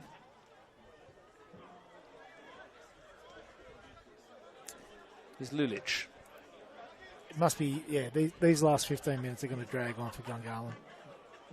I feel for the players and the coaching staff. They know this season's over. They're playing for nothing now. They're done. You know, they've been belted tonight, really, from a team that had nothing to play for. It's got to be disappointing for them. And well, have rested many of their first-team players. And they'll just want to finish up as quickly as they can and get off. We were talking about this in the week, and we knew that teams were probably going to rest players. There was always the chance that this might happen, that the ones that come in have got a point to prove or two, and they put a bit of effort in. Yeah, but let's be honest. The players that have really stood up for Monaro have been the ones that will start next week. You know, your Dominicis, your Barachas, your Ryan Straubs, and your Connor Minot-Smith. The interesting one is, for me, is the goalkeeper. Gary's done a great job in the second half. Probably had more opportunities to do a better job than Illich, which is hard because, you know, obviously they defended well in the first half, but they limited the chances for Gungahlin. Well, this is a nice build-up. Robertson from fullback. Elwood's there to clear. Sorry, Frank, you can finish your points. So it's one of those things. Gary's probably had more opportunities to shine in the second half, especially early on, and that might be enough to give him the nod next week. You know what will happen is whichever one does get the nod, if it doesn't go their way, there will be some people saying it should have been the other one. And you can never win in that respect, can you? As a coach, there's always some expert somewhere that knows more than you. You know that. Absolutely. There's probably 1,000 of them. But here's Young. But this would be nice for some of these young guys getting a taste. Monaro are out of the 23s, but you know, these young guys that have had a bit of a taste of first grade tonight will enter pre-season as someone who's played first grade before. So just to go back on the goalkeeping point for a moment. Yep. As a coach yourself, if you're in this situation, do you know now who your goalkeeper is, or are you waiting for training this week and seeing, well, who performs the better? I reckon Paolo's already got an idea. Mine it's Smith. There was a part of me that thought that maybe Memitaj was coming on in the second half to say thank you for playing well this season, and Ilic might start in the finals. But now, as you say, with the save he made from Daddario, it's not so clear-cut a decision, perhaps. No, it's not. Absolutely, it's not. And they both have their attributes. Both very good young goalkeepers. Yep. We're not making the decision, but we will bring it to you just prior to kick-off next week. And the other thing is you've got to look at, so when Monaro did beat Deakin, Croatia at Deakin, Memitaj was in goals. Made a really important save early, I think, from Vucicic. Might be enough to just sway the decision his way. I mean, I'm not Paul, and obviously, and I don't want to talk down young Ilic, but they might be some of the things that come into the mindset when selecting the starting 11. Malulu, first time he's really had a touch of the football. Not his best one either. And the other question, Paul's probably, and all the coaches have got to answer coming into finals is, do they put a substitute keeper as one of their 5? Is it only 5 for the finals, or do you get an extra one that might be the substitute keeper? I don't know. I haven't heard anything different. We'll have to have a look at that one. I can't remember. It's normally 5, wasn't it? Yeah. Last year. I can't remember if there was a change for finals. Yep. Barach. Space for Young, couldn't quite put him through the middle. And we know, look, and Canberra's rife, full of rumours. It always is. We know that. How many of these Gungahlin guys front up for Gungahlin next year? And there's been a rumour for a fair bit of the season that one of their more senior players might not be here next year. There's always rumours around players, isn't there? We will be entering silly season at some stage. I'm sure there is a few players out there that other clubs, well, higher up the food chain now, I would suggest, might be looking at and going, I quite fancy that player. We will see. That will all come out in the wash. Popped forward by Thomas Straub. Chased after by Jack Elwood over on that far side. Finds Conor Minott-Smith. Still 9 minutes to go here, isn't there? Back again for Conor Minott-Smith. Switch cross field here to Thomas Straub. Joshua Young. Lulic. Getting himself forward, and he's left one in on Jack Green there. The youngster gets away from the scene rather sharpish. So men's semi-finals next week. 4 o'clock here, the qualification final. Canberra, Croatia versus Tigers FC at Stryda Park, right in front of us here at 4 p.m. 7 o'clock next week, elimination final. Loser goes home. Monaro Panthers versus Tuggeranong United. Make sure you tune into those. Driving run from Jervis Hamilton. Malulu. Shockey. Daddario. Shockey with a return. Delivery's not too bad. That deflection could go anywhere. That's a super save from Memitaj. Case in point. Thomas Straub thought he was scoring an own goal, but Gary Memitaj, sensational stop. And Ilic is probably on the bench. Probably kicking the ground. It's a brilliant save. Cursing both. Thomas Straub wasn't. He was thanking his goalkeeper. Rare start for him and a wonderful save. Gary probably had a word. He goes, if they get close, have a shot. Chip it over my head, see what happens. I'm good at those. Daddario sweeps it in. Minott-Smith away. Riley Brown with the touch. Again, Shockey has a go. Oh, and it's thumped off the inside of the post. When your luck is out, it's out. Daddario into the middle. Hit the woodwork twice now, Gungahlin. Green into the middle. Oliveras does well. Riley Brown's leapt highest. And Memitaj will clear. I mean, I don't think there'd be many in the ground that would have begrudged that going into the top corner. Brilliant from Shockey. What a strike that was. Just to finish on the finals theme, I will in a moment, as Daddario back for Shockey again. Great feet once more, and he goes for the rebound, and that's a penalty. We see it coming mile off. Yeah. Straub stuck a leg out. Second penalty for Gungahlin United. And a chance from the spot to reduce the arrears. You wonder what Illich is thinking right now, because this is another opportunity from the touch. Well, you think what might have been here? They've missed one penalty already. They've hit the bar on the inside of the post. They missed one-on-one. They could at least be 5-4. Yoshida Shockey, his turn from the spots.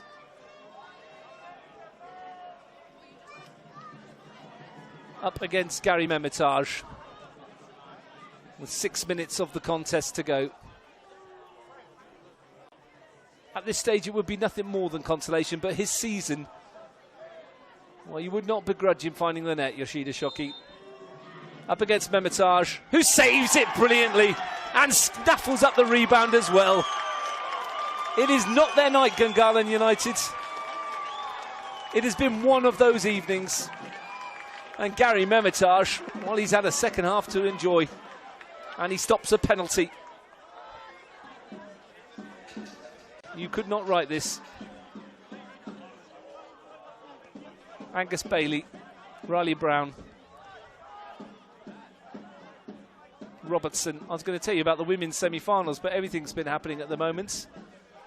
McKellar Park, 4 o'clock next week. Qualification final, place in the grand final, up for grabs. Belconnen versus Canberra, Croatia. 7 o'clock, Canberra Olympic versus Gungahlin United for a place in the prelim final. As with the men's, loser sees their season over. No pressure, Frank. Julian Smith.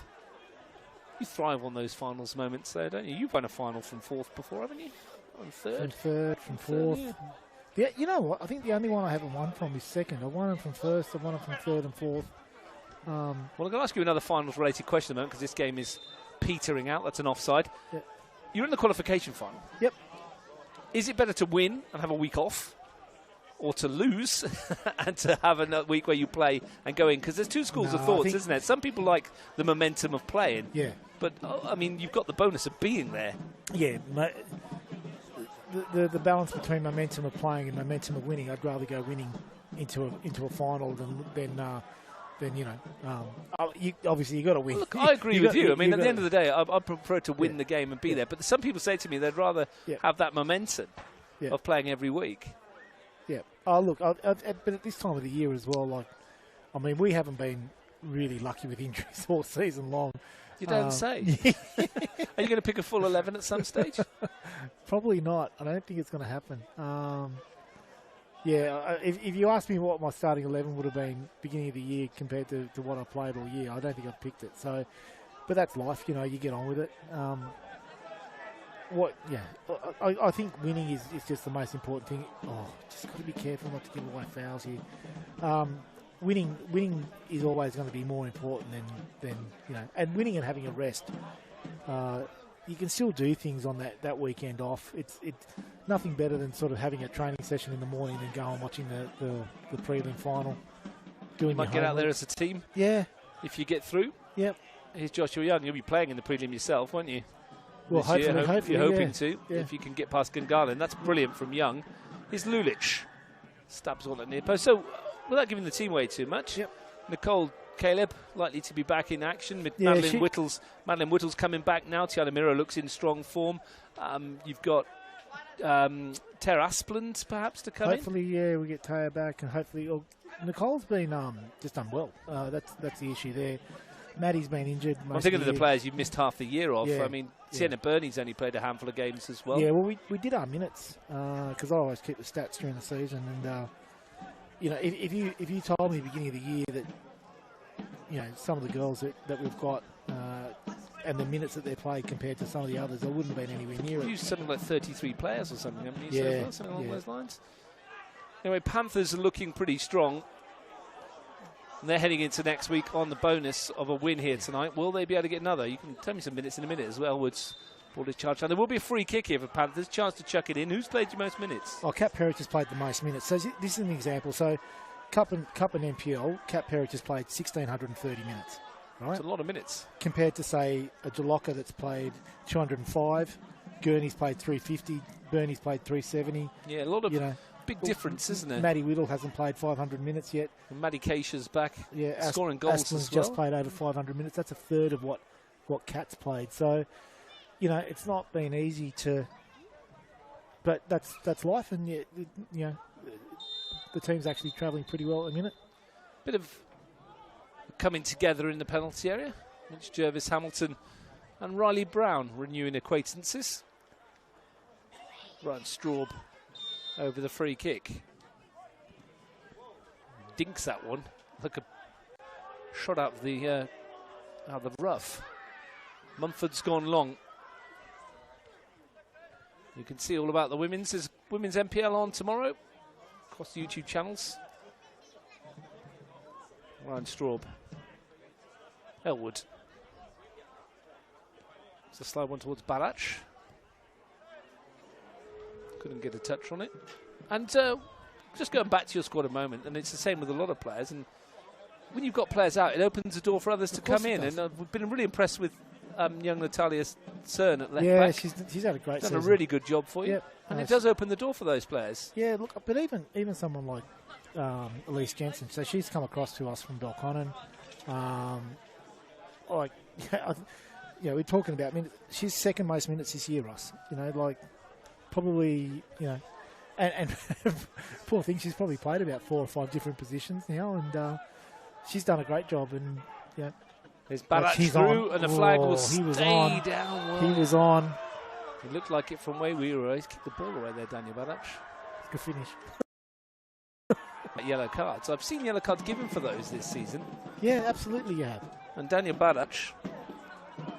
But for me, if he scores, it's fine. That's the rule. That's the rule. If he scores, it's the take home. Absolutely. Nothing wrong with that. Yeah.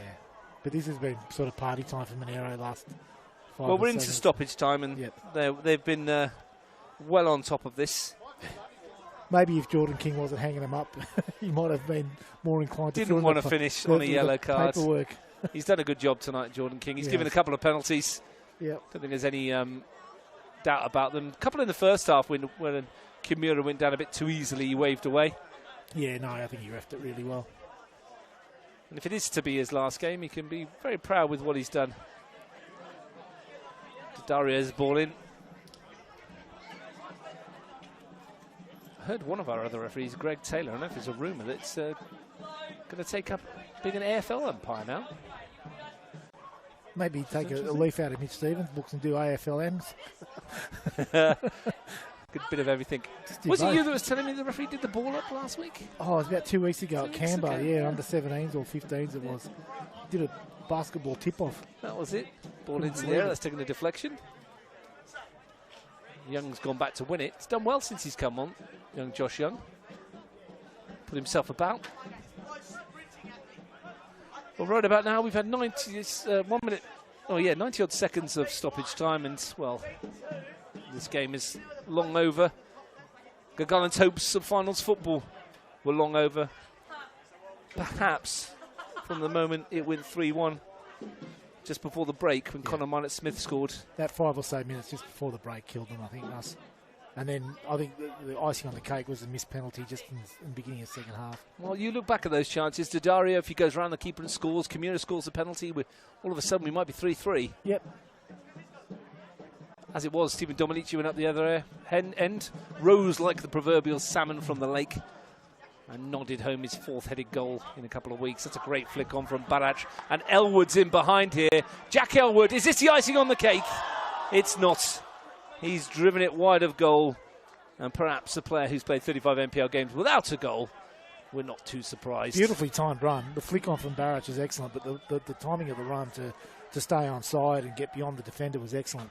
Left footer in that position. You just wanted him to caress it with the right across the goalkeeper. Easy to do from up here. We don't miss many, do we? Not one. I got one of the teams wrong tonight and said the scoreline wrong, so it's not all cakes and gravy up here. Not together, of course. There's cakes and gravy? Well, you'd love a cake and gravy. Look at the numbers. Imagine the numbers going forward. Barach, even at this stage of the game, he's got Young. Barach again. No more time for any more. Panthers finished the season on a high in the regular campaign. They've got finals football to look forward to. For Gungahlin United, it was just one bridge too far in the end. Gallant as they were, they had their moments, they had their chances. But Frank Cater, in the end, few would doubt that the Panthers reigned supreme. Yeah, look, pretty ominous form taking into that result into the finals there for Monaro. They'll be riding on a bit of a crest of a wave. They've just beaten Queanbeyan City. They've just beaten Gungahlin. They know that they go into finals having recorded a victory over Canberra, Croatia during the season as well. They're in it up to their ears, and for Gungahlin, they'll be disappointed tonight. But look, I think the positive is from the start of the season to get themselves in a position where they were actually fighting for a top 4 position in the last game of the season. Credit to them and their coach. But Russ, I think we're in for one hell of a final series with the likes of Monaro, Tigers, Tuggeranong and Canberra, Croatia. Can't wait.